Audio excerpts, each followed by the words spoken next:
to respectfully acknowledge the traditional custodians of the land we all sit on for the UNSW campuses, the Bedigal, Cadigal, and the Ngunnawal people. I pay my respects to elders past, present, and emerging. At home, I sit on Gadigal land. Good afternoon and welcome to, sorry, I was trying to change a slide. What a good start. There we go. Welcome to the 28th webinar of the Impact 2020 online summit hosted by the Center for Social Impact. My name is Ioana Ramia. I am a researcher and I'm a research fellow and lecturer at the Center for Social Impact, UNSW. I will start with my background and how the idea of this panel came together because Rhonda already covered really well the do's and don'ts from this webinar and everyone knows how to interact. So I'm an evaluation expert. I apply evaluation theory to measure the impact of programs, initiatives, and policies. And with my evaluation, with my evaluator hat on, I found that evidence shows us in various circumstances that what works for one group does not work for all. And sadly, but not surprisingly, inequalities are not something that if you ignore will go away. Actually, if they're not addressed, they become entrenched. I also sit on the executive committee for the UNSW Women in Research Network. And at one of our meetings, perhaps about 2 months ago, well, we started talking about how we could better support our members, that's women in research, during and after the pandemic. We all had some level of evidence about the different ways in which women may have been affected, and thought to organize an event to understand better the circumstances of women. But then we realized that it's probably women, not only women in academia, but women across all industries and across all parts of life that are being affected. So we decided on a discussion about the effect on the pandemic on women in general. And this is how the event came about, as a collaboration between Women in Research Network and CSI. Of course, I was a little bit worried that, you know, COVID-19 has dominated our lives in so many ways. So I was thinking, oh, another talk about this. And it has, it's been in national, international newspaper headlines, on TV, in our lives, both at work and at home. But the truth is that the virus is a threat to everyone's health, but the pandemic is not affecting us all equally. And we can't let this thing go past us. We've had stark inequalities in our society before COVID-19, and there are raising fears based on emerging evidence that inequalities are likely to increase unless informed measures are imposed. So the panel that we invited today will discuss the gender effects of COVID-19 and inequalities experienced by women during and likely post-COVID-19, and most importantly, what measures to ensure women are not left behind and they are not left in vulnerable positions. So firstly, we'll discuss the effect of the pandemic on paid and unpaid work and the way forward with Professor Ray Cooper. Ray is Professor of Gender, Work and Employment Relations and co-director of the Women, Work and Leadership Research Group at the University of Sydney. As paid work makes us think of finances and financial health, we invited Professor Siobhan Austin from Curtin University to answer our questions on women's financial situation and what mechanisms need to be in place to reduce their financial vulnerability. Siobhan is the Director of Women in Social Economic Research Center at Curtin University. And she plays an active role in policy debates about population aging, retirement, and gender inequality. Ciencia Professor Luis Chapo will point out key elements of violence against women, changes during periods of crisis, and how services should respond during periods of crisis. Luis is the director of the Australian Human Rights Institute at UNSW. And equally important, issues at the intersection of gender and race will be discussed by CSI adjunct Professor Abigail Powell, who continues her relationship with CSI UNSW from the University of Lincoln in the UK. And thank you, Abby, for being up this early. where she is Professor of Sociology and Social Policy in the College of Social Science and the Eleanor Glanville Center. Finally, I would like to acknowledge the group's intention to include an Indigenous speaker who unfortunately was not available at the last minute. And I will ask the panelists to provide, where possible, insights into the experiences of Indigenous women and women from diverse backgrounds, which will become the focus of one of our speakers. So without any further delays, I'll turn to Professor Ray Cooper with the first question. Ray, what are the paid and unpaid work changes and challenges that we have seen recently, and what are the risks for women? Thanks, Oana. Lovely to be here, and such an amazing number of people, and I can see people across the world. So, hi everyone. I'm on the land of the Eora people today, actually at work, which is also where I live. And in Reconciliation Week, it's so important that we acknowledge Aboriginal custodians and also Aboriginal people who are here with us. So, thanks for having me, everyone. I think in thinking about COVID-19 and what's happened with paid and unpaid work, I think where we actually need to start is in relation to the fact that women before COVID, as many people here will know, started out in paid and unpaid work a step behind Australian men. And before I get further into that, I wanted to go to the point you just made there, Oana, which is Aboriginal and Torres Strait Islander women, when we look at their labour market experience, actually stand even a step behind that in terms of their precarious employment, in terms of earnings, and in terms of being concentrated in areas, particularly around health and human services, which tend to be lower paid, and I'll come back to that. But women in Australia started out behind men in terms of paid work, and well ahead of men in terms of unpaid work before COVID started. Usually when I speak about the disadvantage and the differences that women in Australia face in paid and unpaid work, I give the metaphor of the house. Unfortunately, I don't have my slides with me, but if you can all just conjure up a picture of a house for yourselves, hopefully your house has got a ceiling, hopefully it has walls, and hopefully it has a floor. There's also things going on inside. Okay, so the ceiling, we all know about the glass ceiling and how important that is for structuring women's experience in the labour market. This one, I think, is less important and less driving what's happening to women just at the moment, although perhaps we can get to whether women and women's issues are actually going to be accounted for in our COVID recovery or not, and whether women are at the table at designing those recovery strategies. But if we think about the glass ceiling is nevertheless important, but let's think about the glass walls and the glass floor. And I think that the sticky floor. And they describe a number of phenomena which explain why women are behind men. So glass walls really refer to what we have is quite endemic gender-based differences in the types of jobs and occupations that men and women work in. And Australia is particularly gender segregated around jobs and occupations. So that's number one. Men do men's work, women do women's work. And as a feminist, I don't like saying those things, but it's the reality of the labour market. But I think what is also really important in the COVID experience is the sticky floor. And the sticky floor, in your house metaphor, is really looking at the fact that there are people who are stuck on the bottom of the labour market in low-paid jobs which lack in a career path. They're hard to get out of, so therefore the stickies, there's chewing gum on your feet as you're trying to rise. They're dirty, they're dangerous, and they're low-paid jobs. They're also very, very highly feminised jobs. Now think about, back to your house again, there's things going on in the house, and typically what's going on in the house is unpaid labour that's predominantly performed by men. It should be performed also by men, but slip of the tongue, it is predominantly performed by women on an unpaid basis. Women do more care and more housework. So the house was where we started with COVID. But I think that sort of explains what the impact is proving for women in terms of the COVID crisis and employment and unpaid work at the moment.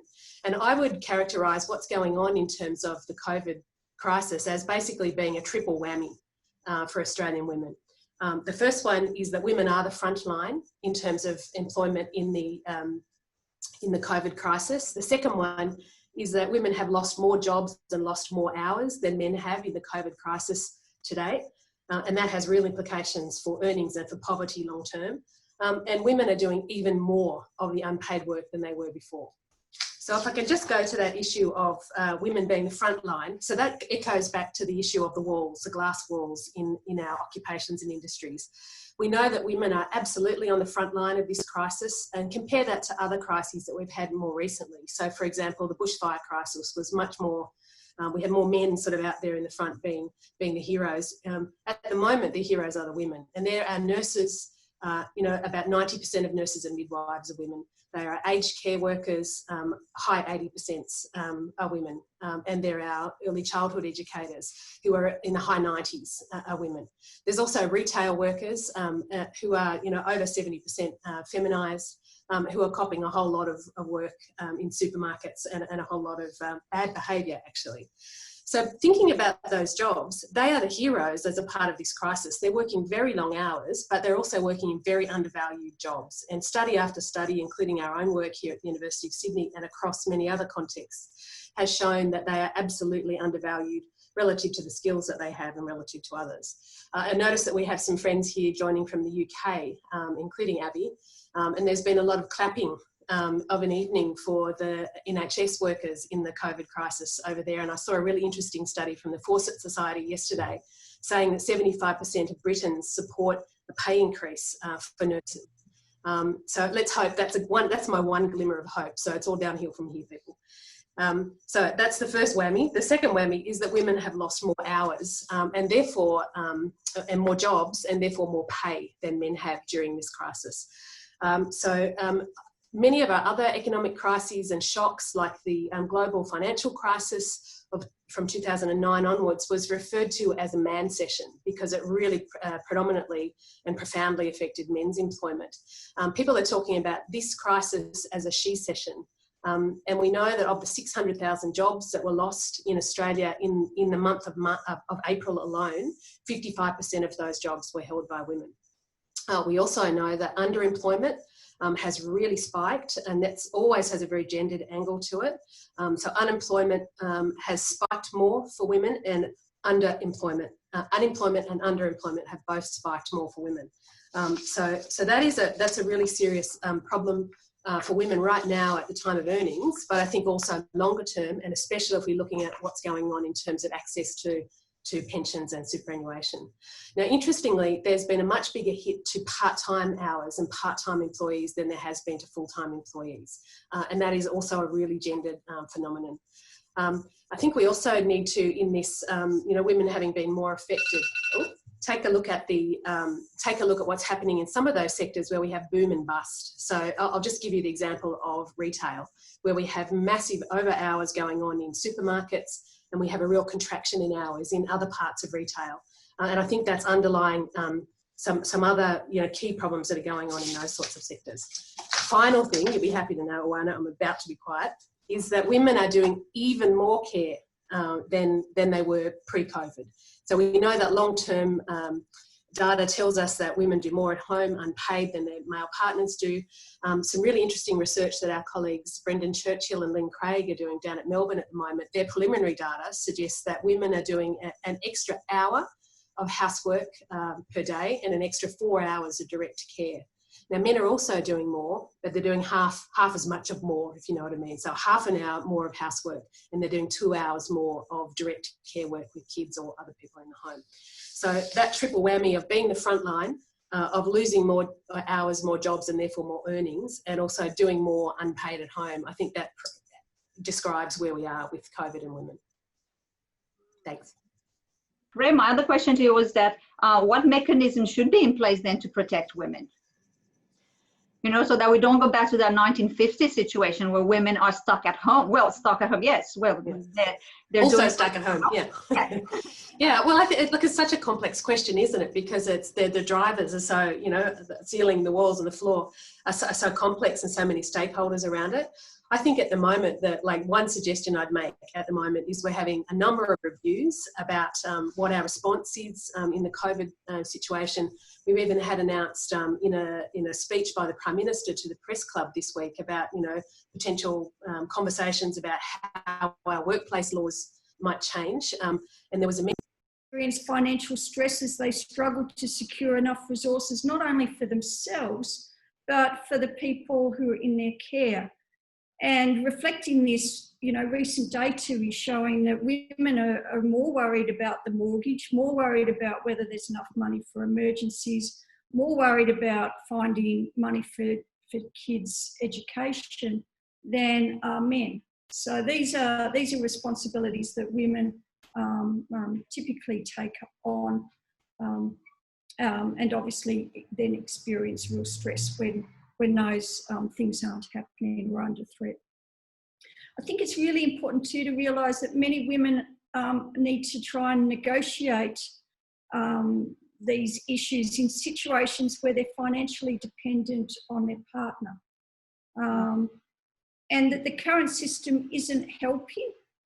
It's not helping because it's underfunding childcare and aged care and disability care. And in doing so, it's restricting women's capacity to engage in paid work.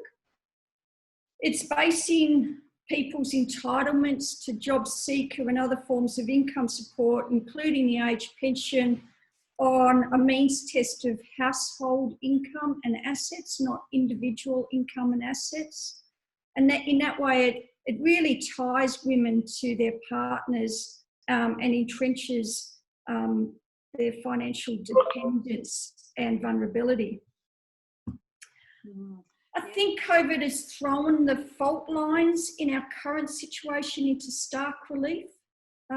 It's made obvious to everyone who hasn't got their head stuck firmly in the sand. It's made obvious the critical importance of care to our survival as a community. It's undermined many arguments for making superannuation a cornerstone of our retirement income, and it's highlighted the importance of the age pension. And it's, of course, shown up the absurdity of the old levels of the New Start payments.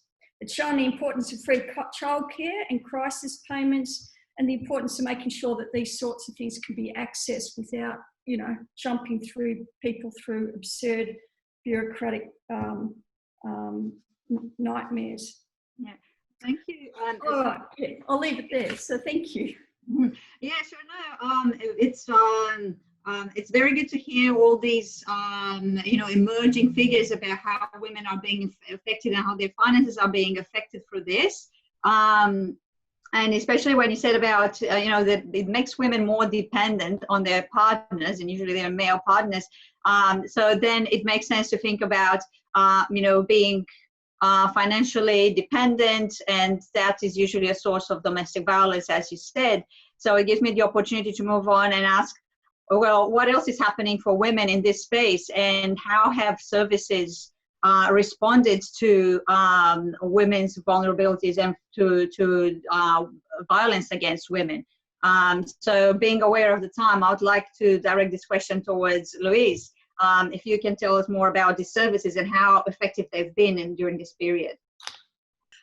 Thanks to you for the invitation. I want to note I'm on beautiful Gadigal land today that was never ceded, and also encourage people to support the Uluru Statement from the Heart. I think that's the best thing we can do during this Reconciliation Week. So thanks for the question. There's been a number of really interesting and troubling issues that have arisen in the last couple of months around gender-based violence, family violence, domestic violence. And it's hard in some ways to get a handle on what is going on. There is conflicting and confusing data that's emerging both in Australia and globally. In some cases, an increase call on services and reporting. In other places, a big decrease. And both of these sort of make sense. Women need to access services, but also women are finding it harder to access services. Police data, which is often seen to be the most reliable, is also less reliable right now because many people are saying that they can't actually call them and access them at this time because they don't want to put them to that bother during the pandemic. So the notion of the pandemic itself, I think, is curtailing people's reporting. But it's not only just physical violence we need to think about, it's also issues around coercive control and what's coming to be known as social entrapment. and also some of the issues that Siobhan touched on around financial and other forms of non-physical abuse. It's always very hard to get indicators for that, but anecdotally, it does seem that this is becoming a real issue. And with the opening of superannuation funds, there is some discussion around the possibility that there's been some coercion around getting access to some of those funds. So that is very problematic. So a couple of things we do know, that isolation is a tool of coercion, but this sort of forced isolation is doubling down on that. So coercive control is very much front and centre of the concerns of people managing this at the front line. And also recognising that women with disabilities, Indigenous women, CALD women, women on temporary protection visas are finding the isolation particularly vulnerable. They're not turning up to the sorts of services that they usually would. Their GPs or emergency departments, for instance, have seen a decline in reporting, which is a real problem. But there are some things that are sort of hiding the true data from us. One, there seems to be an alarming spike in requests for abortions as a result of reproductive coercion that's starting to be noticed. So a 45% increase in requests for terminations in April 2019 compared to 2020. A colleague of ours, Trish Cullen, has been carefully tracking intimate partner homicides, and we have double the number this May than we did last May. We have the E-Safety Commissioner noting that there's been a 200% increase in image-based abuse, 70% of which has been directed towards women. So we can see that it's a problem. We don't know how massive it is, but we know that it's very serious. So this has created huge problems for service providers. Shelters have found this very difficult because of the restrictions and them being able to take in more clients. Some places across the world and in Victoria, for instance, have opened up hotels more than they usually have, but that hasn't been sort of as well sort of planned and laid out across all the states, so leaving very many women homeless but not visible in the way that men who are homeless usually are as rough sleepers. We've seen the increase in telehealth, which is really good for women, particularly in rural and remote communities in lots of ways, but it's not a good tool for reporting violence against women very often if that's happening in the home where the abuser is. So that's a problem. We are seeing, as women do, some very ingenious workarounds. There is some the pressure to open up safe spaces in some supermarkets and pharmacies across the world. So in Europe in particular, there's a code word, mask 19, that people use in pharmacies when then the pharmacy contacts police to give them access in that way. Other places are using tampon packets and washing powder to pass on information about safe places. So they're two products we expect men don't usually use. There's also been increased appointments for pap smears in New South Wales, which gives women often the ability to have a face-to-face GP visit, very often not with their partner.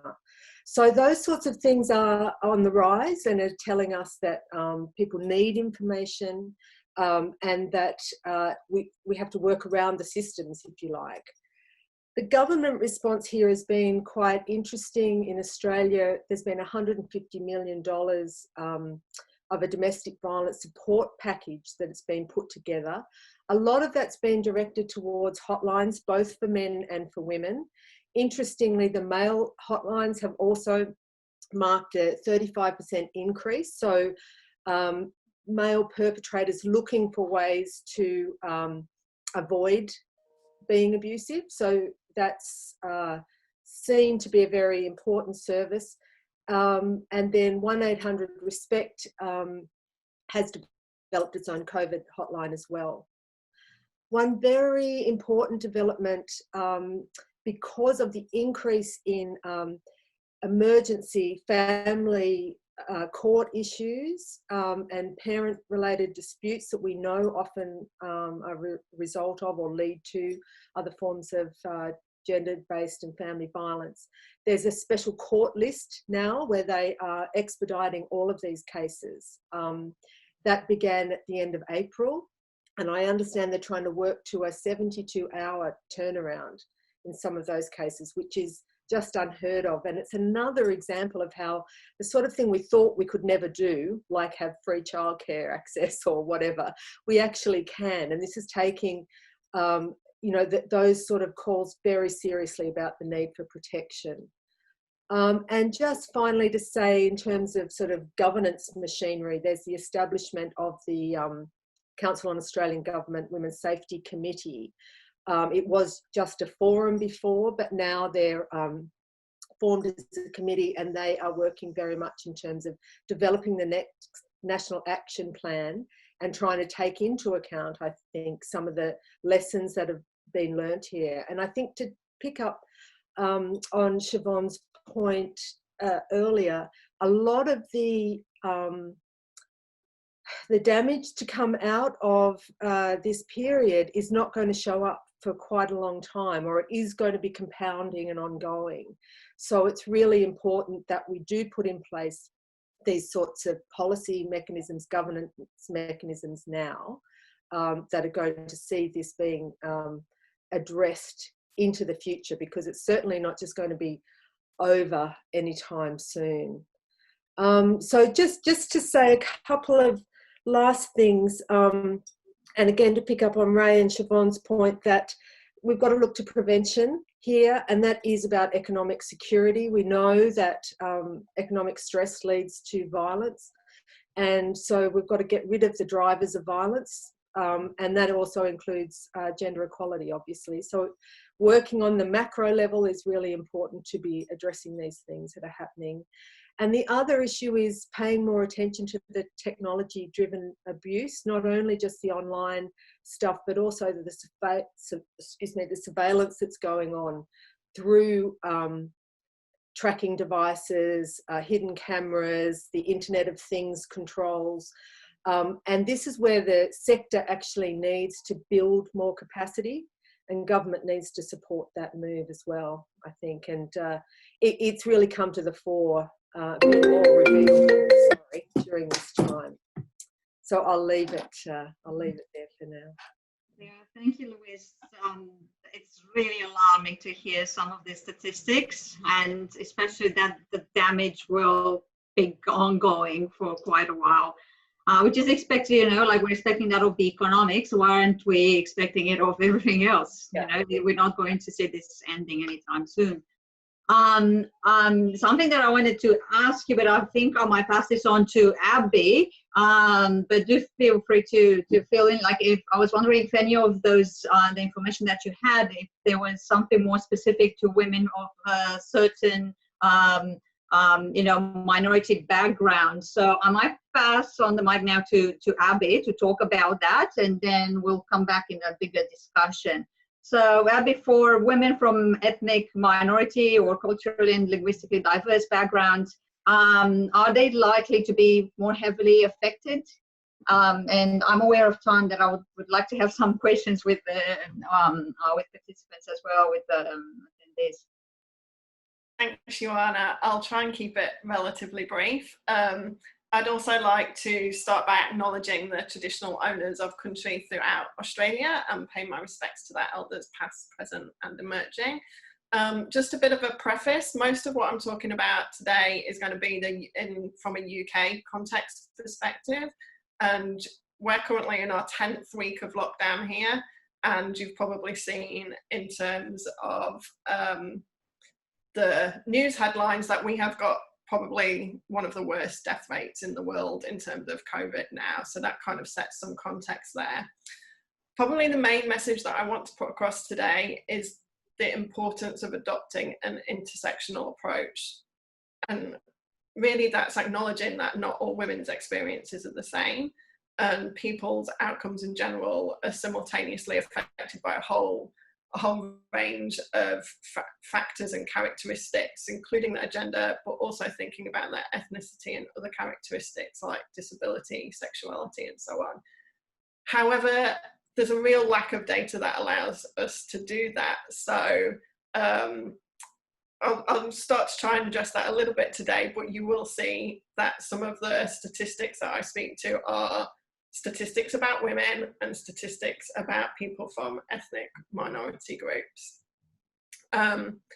So what I want to talk about today, I think, echoes some of what the other speakers have been saying, but I want to particularly talk about the health impacts and then go on to talk about a little bit about labour market impacts of COVID-19 for women from Black and ethnic minority groups. And probably also just for the international audience, in the UK, we tend to talk about people from Black and ethnic minority groups, whereas the language in Australia is a little bit different. We tend to talk about people from culturally and linguistically diverse backgrounds in Australia.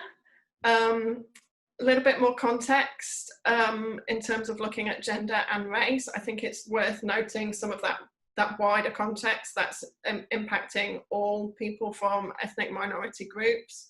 So the pandemic has clearly exacerbated existing racism and prejudice. We've seen lots of reports both in Australia and in the UK about attacks on people particularly from Asian backgrounds, and that was especially, I think, the case as the pandemic was starting to emerge, with people being heckled in the street for being of Chinese origin, for example, people saying go back to where you came from and take that virus with you, that kind of thing. Then once the lockdown started here in the UK, we've also had things like police commissioners speaking out saying that spikes in infection rates have been due to households who don't speak English being unaware of the restrictions, and also things like over-policing of ethnic minority groups when it comes to stop and search powers during the lockdown as well. So all of this is kind of happening. What I'm talking about today is happening in that broader context. So in terms of health impacts, I think it's been fairly well established now that some ethnic minority groups are disproportionately more likely to die from coronavirus than white people. So the table that was just up, that showed that in the UK, roughly over a month period, people from Black, Indian and Bangladeshi backgrounds were disproportionately overrepresented in the COVID-19 death rates. Data is also showing that up to 35% of intensive care admissions have been of people from an ethnic minority background. If you want to go to the next slide, Ioana. Although we've seen in general that men are at higher risk of dying from COVID than women, the data also shows us that Black women are 4.3 times more likely to die from COVID, and Bangladeshi and Pakistani women 3.4 times more likely to die than white women in the UK. I think that's quite alarming. In terms of the reasons for that, they're still emerging, but it seems clear that that's linked to institutional racism and structural inequalities, and that includes things like ethnic minority groups having lower access to healthcare, higher risks in terms of some underlying health conditions, which we know increases in vulnerability to infection, and also other socioeconomic factors such as occupational exposure, which I'll come back to in a minute, but things like geographic profiles, low living conditions. So in the UK, ethnic minority groups disproportionately live in poor and urban areas, and we have other data showing that the death rate in poorest communities in the UK is twice that as those in the wealthiest communities. But we also know that Bangladeshi and Black families, for example, in the UK are much more likely than white families to be living in low quality, high occupancy housing. And living in larger households with limited outdoor space means it's harder to self-isolate. It means there's higher risks of exposure and that stress levels are likely to be exacerbated for those households too. Interestingly, going back to the data issue, in the UK, the Office for National Statistics, which is similar to the Australian Bureau of Statistics in Australia, the data on death rates has been put together by linking mortality records and census data, because we don't record ethnicity on death certificates in England and Wales at the moment, and I think that's something that we need to think about doing in the future. In terms of occupational exposure, I think this kind of echoes what Ray was saying, and it talks to the triple whammy as well, but I'd argue there's an additional burden for ethnic minority and migrant workers, particularly in the UK. Black, Asian and ethnic minority women and migrant women are really overrepresented in our National Health Service, for example. 1 in 5 people in the NHS, working in the NHS, are from an ethnic minority background, so they're on that front line that Ray was talking about, and obviously have an increased exposure as a result of that. 1 in 5 paid carers in the UK are migrant workers, and we know that's more likely to be women as well, so they're some of the most at-risk workers in terms of exposure, particularly because in care homes, for example, and people going to deliver care in people's homes, the provision of personal protective equipment has been really, really poor. People have been having to make their own PPE and so on.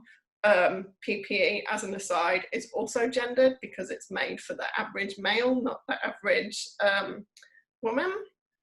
And women and ethnic minority workers are also more likely to work in those at-risk industries like retail and hospitality, and that goes to Ray's point about more lost job hours, and I think Siobhan's point around increased financial risk as well.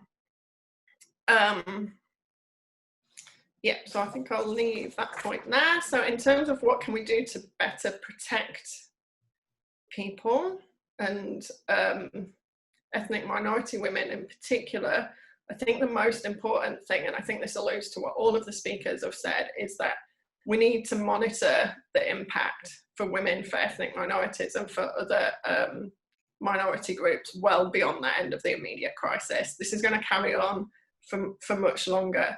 And that means that there's a need to keep on disaggregating the data by race and by gender, but not just one or the other, looking at both of those things together to understand what's really happening for those people. I think we need to undertake gender and race impact assessments when either governments, organisations are introducing new policies or initiatives in response to the crisis. And then finally, I think what's absolutely critical is that we do keep equality, diversity and inclusion on the agenda. And we're already seeing in a number of organisations that, and we've seen in previous recessions as well, that when shit hits the fan, EDI is the first thing that goes out of the window, and it's really important that we don't let that happen. So I'll leave it there. Thank you, Abby. I've been reading through a few of the questions that have been posted in the chat, and I'll start with one that actually talks about this double hit. How about women in LGBTQIA+ couples? What happens there, because they're probably going to take a double hit? Now, who would like to comment on that?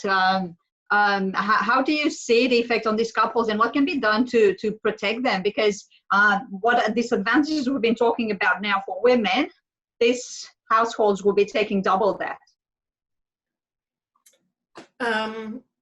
Probably Ray has something to say on that, but I'll step in briefly and say that there's definitely probably a double whammy in terms of paid work. I think on the whole, the division of unpaid labour is probably more equal in LGBTQI households, But again, I would just like to flag that there's a real lack of data around minority groups such as that, and it's really important that we keep pushing to get data on and do research on topics like that, so we do actually know what's happening.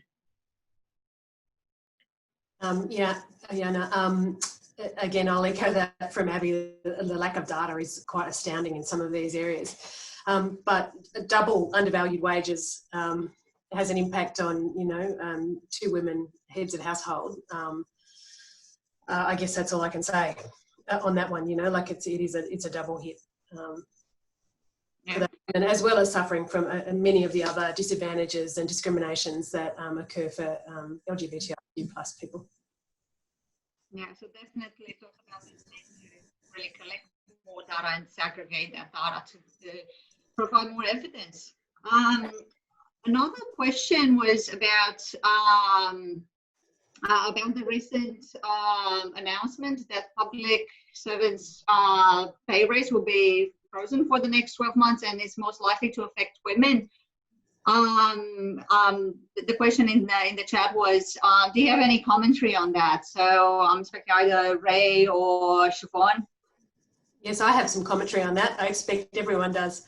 Look, I think we know that the public sector is a disproportionate employer of women.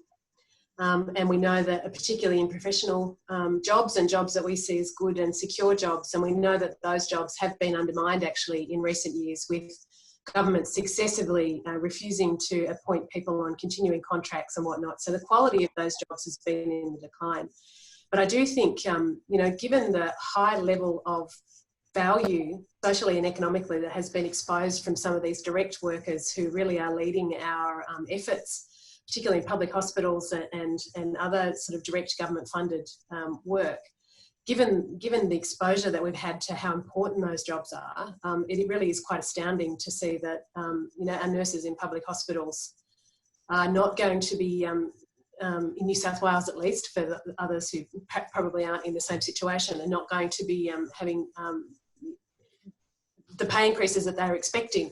You know, so not just a revaluation, but, you know, really that's a real cut in their wages at the moment. So I think that's very disappointing, and it has a gendered effect as well because of such a large proportion of public is female.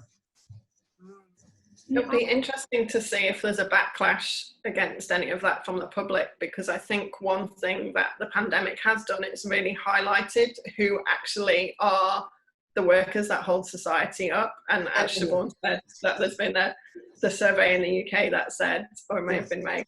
Yeah, absolutely. It's a report out. To support a pay rise for nurses, and I think in the UK, the public sector have had a wage freeze probably since the previous recession. So, yeah, if anyone's interested in that research, it's the Fawcett Society in the UK that says that 75% of people in Britain support a wage increase for nurses. I reckon we'd probably have about the same in Australia if we ask people at the moment. Yeah, so I just want to make a couple of observations. I think one of the big challenges, just to jump on that last point of yours, Ray, you know, one of the big challenges is how do you convert this, you know, quite strong community support for key institutions and key groups of workers into positive policy. I don't know the answer myself, but I think that's one of the real challenges. And then another point that I would like to make is that, you know, one of the key risks now is this push that's already underway from Conservatives for a quick return to austerity policies. There's no economic justification for that. It's really bad economic policy, but that won't save us. And its impacts will be just disastrous, both in terms of economic outcomes, but in terms of outcomes, especially for gender equality. So I think we, you know, that's one of the main challenges is pushing back against this pressure to go all austere again. I know that we're running quite short of time. There was another question in the chat that I wanted to ask the panel, because I think it will open up a bit of discussion. At universities, when we apply for promotions, we have the opportunity to make this relative to opportunity case, and that takes into account your circumstances. Now, this should really, or this is where the question comes, how can we make this relative to opportunity case something that should apply everywhere to all women? Because really all women have been affected, and it's not fair, if you think about it, to go back and say, well, you've been out of employment for a whole year or for a year and a half. Well, you're less employable now, you're going to be on lower wages, what we just talked about, the long term. So is there a case to create this rope, as it's called within the universities, the relative to opportunity case, across other industries, or to somehow advocate for it, or who should we really be talking to, or who should be picking up on this idea? How do you see, or do you see this happening or developing in a way? I can take that one if you like. Please. I think that's a really good idea, actually, to think about that, because I know there has been work about redesigning the rope now to consider COVID conditions within the university sector, but pushing that out more broadly, I think, would be a really valuable thing to think about. And I just want to talk a little bit about where to put the pressure on. So I was part of a ministerial roundtable today with the Minister for Women, Marise Payne, with about 25 other people talking about all of these issues. And one thing that was strongly advocated for across that committee was for a return to gender budgeting and a return to a gender-based policy analysis, which should help us be able to look across the board at all policies and do an analysis of them based on these gender concerns, and as Abby raised, the intersectional gender concerns. So my sort of last plea for people in the audience is to really write to the minister, and she was seemingly, she was listening very hard. She was very keen to look at ways to push this forward. They are very much in the mode of how do we rebuild, and she needs to have material in her hand to basically be able to go and make the argument to her Conservative colleagues that we need this sort of thing. So the more we can do, the more data driven it can be, the more powerful it will be. But there's certainly a strong message that is being driven home to her that we have to keep up with our gender policy analysis. And I made the case that we need to be able to train those gender policy analysts through universities at the same time. So I'm really hoping that people will pick up on that and try and make sure that we actually, in Australian terms, go back to what we used to do brilliantly in the 1980s and 90s, and that is good gender budgeting that made everyone know where the dollars were going and where they needed to be spent in terms of advancing gender-based policy. Yeah, I think the key point about that, Louise, is that it doesn't just look at the obvious policies that are about women and gender. It looks across the board, and we know from our own research that there were a lot of indirect gender effects as well. Well, and we're about to have allegedly a massive review of industrial relations processes and practices. And I have heard nothing about outcomes in relation to what the gendered outcomes are. And we know that one of the key fault lines here is about the women's disadvantage in the labour market that's structured by our industrial relations system. So I think we should be putting the pressure on in that forum as well, if it does come to detailed discussions. Yeah. Yeah, I see a new hashtag coming out from here. The policy analysis, or we can think of something that will grab attention, and we should really start something or continue really to raise attention. Well, unfortunately, we've reached time and we've gone over time. I'd like to take this opportunity to thank our panelists. It's been an amazing discussion, and as well to thank our extraordinary audience who has been asking a lot of questions, and I know we haven't had time to answer them, but your questions will be collated and sent to our panelists, who will happily answer this. And I am sure that all these questions are opening up new opportunities for researchers, practitioners, policymakers, to use all the data or to try to get as much data to bring out that evidence that, will make sure that, more equity around the society will come about soon. So thank you, everyone. Hopefully you have a relaxing evening, and I hope you will enjoy the remaining events in the Impact 2020. And I might pass back this to Nicola. Yeah, thanks, Ioana. Unfortunately, Rhonda got booted off by the software, so she sends her apologies. But we'll be following up with everybody with the recording, and also, as Ioana said, we'll be addressing all the questions and getting our participants to chip in and answer those for you, because we didn't get to them all today. But thank you so much, everyone. Thanks for being here and joining in with today's discussion. It was awesome. It was one of my favorite ones so far, so thank you. Have a good night, and we'll be in touch soon. Take care.